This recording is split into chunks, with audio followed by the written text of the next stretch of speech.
So a couple things about HMCS Montreal. She was laid down in February of 1991 and was commissioned in July of 1994. We have about a 240 person crew depending on our loadout, and that includes members of both the Royal Canadian Navy as well as our embarked air crew to operate the CH-148 Cyclone helicopter. We have about 17 to 20 air detachment on board from the Royal Canadian Air Force.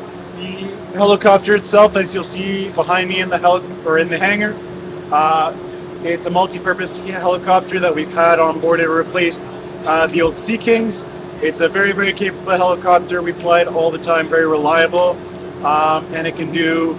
It's primarily outfitted for search and rescue, anti-submarine warfare with a limited ability to conduct anti-surface warfare as well. It carries Mark 46 lightweight torpedoes, the same as we carry on the ship for our close-in defense, making it super versatile for anti-submarine warfare.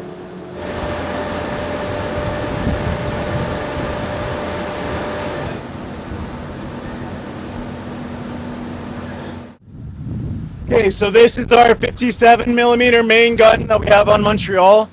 It's actually a little bit smaller than you'll find on ships of similar size. This has actually proved relatively useful as we get a higher rate of fire as opposed to a 76 or 127 millimeter gun. The smaller size allows for getting more rounds on the target as required. We can use it for anti-surface warfare as well as anti-air warfare in combination with our fire control radars. It's a very versatile system. It uses a variety of ammunition for different mission sets, and we use it all the time for training and exercise purposes, but it is also ready to go in the event we have to engage a target.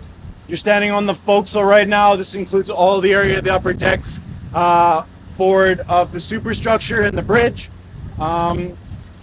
We carry a single anchor on board, a single stockless anchor, and that allows us to anchor in pretty much any sea state conditions.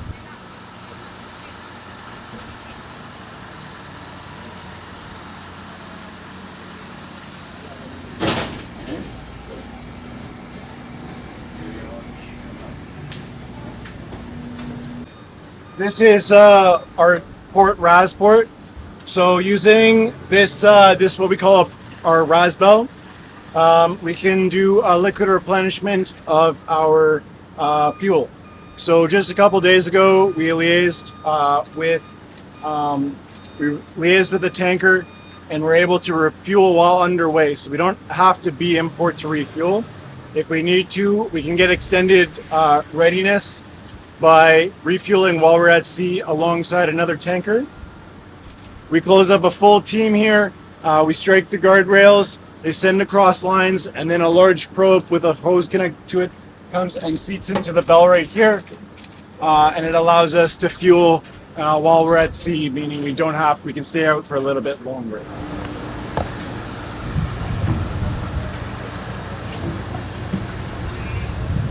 We also have a couple things that were a part of the post-Felix refit that allows us a little bit more capability in an emerging world of warfare. We have a multitude of radars on board. You'll see we have our 3D radar up above, our fire control radar, as well as our navigation, and our very up the top of the mast, we have our 2D radar.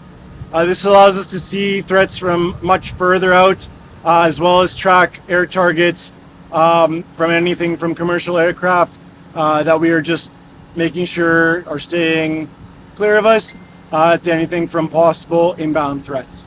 In addition to our hard kill solutions, we also have electronic countermeasures, such as Ramses. You can see right there the two saw blades, or saw blade looking sensors. Those allow us to confuse possible threats as they come in.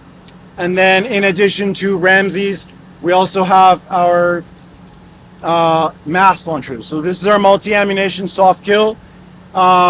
This essentially spits chaff the same way that you would see aircraft or same way you'd see aircraft do, where it shoots essentially tin foil out and distracts inbound threats as they come in. This can create a large umbrella over the ship that essentially confuses IR signature threats or threats that use infrared signatures.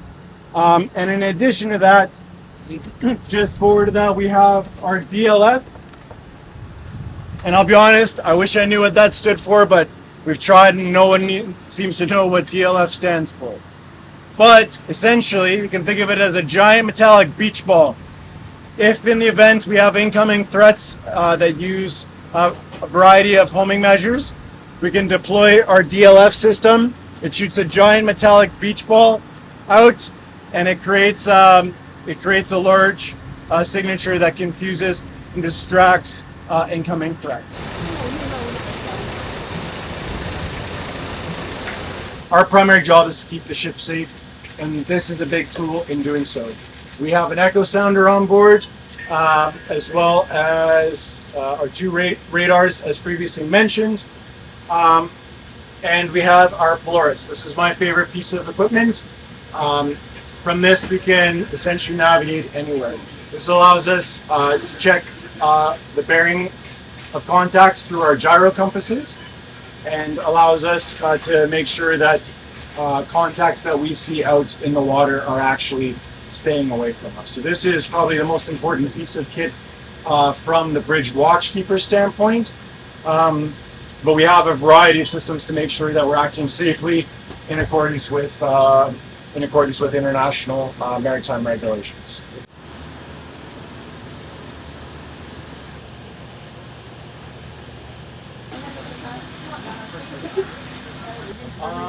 Okay, I'll lead you back down and we'll head to the wardroom in preparation for the press conference.